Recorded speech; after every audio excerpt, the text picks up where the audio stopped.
What exactly is a vulnerability? We talked about process of gaining access and making target execute our commands, but let us explain what happens once we exploit a vulnerability. Well, let's start like this. And trust me, if it sounds a little complicated, it will be more clear once we get to practical examples in the next few videos. For now, let's explain it like this. We know that developers write programs. They use their code, which can be written in any language, whether it is Python, Java, C, or some other language. The goal for developer is to create a software using a programming language. And as we mentioned, that software can be based on any language whatsoever.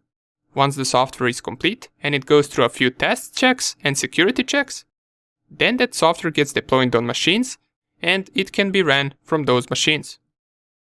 This can be any type of software, it doesn't matter. However, the problem occurs once that software is open to the internet. For example, FTP is open on some machines and servers for file transfer protocol. SSH could also be open for secure shell connection. HTTP could be open to host a web page that clients connect to. Basically, if your software is hosted on an open port, then it is also open for possible attacks from the outside. And as we already know that the software is consisted of code that developers wrote, problem occurs if that code is not well written, if it has some bugs. Now, it doesn't necessarily mean that if there is a bug that we can exploit the target, but sometimes those bugs can be critical, and the attacker could use that bug to make software act in a way that it is not intended to. That's called exploitable vulnerability. Usually once exploited, we drop a payload or a shell back, so we can control that machine and do what we want with it.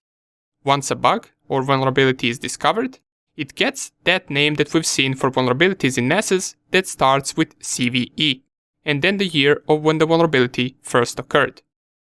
A vulnerability that exists and has not been patched yet by the vendors is called 0 day. Usually as soon as critical 0 day is discovered, it gets patched almost immediately, but you will see examples of 0 days that were used for months before anyone found out about them.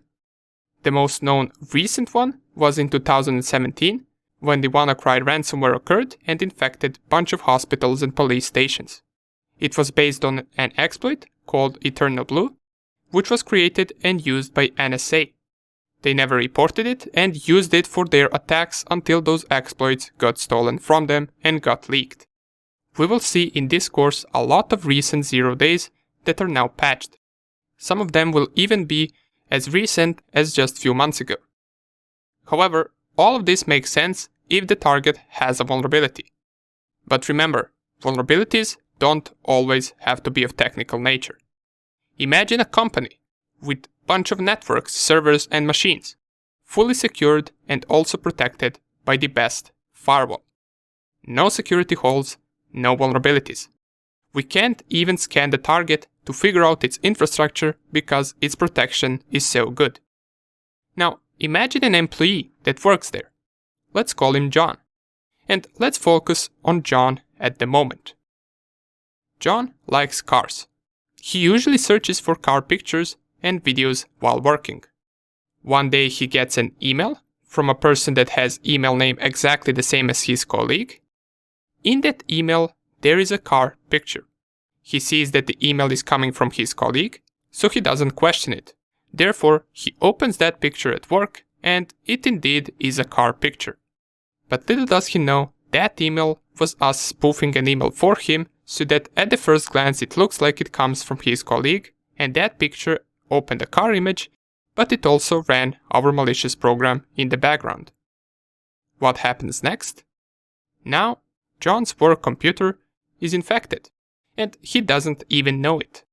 And from his computer, we can compromise the entire network and the entire inside of that company. Now, this is just an example, but stuff like this happens a lot. Matter of fact, most of the hacking that happens that you read about happens this way, and not by someone finding a 0 day vulnerability on a fully secured company. Remember, people are always the weakest spot. So if you can hack something through them, why would you bother trying to discover a technical vulnerability that might not even be there? In the next video, we're only left to talk briefly about shells and different types of shells that we want to drop once exploiting the target. After that, we are ready to get our hands dirty and start gaining access to our target machine. See you in the next video.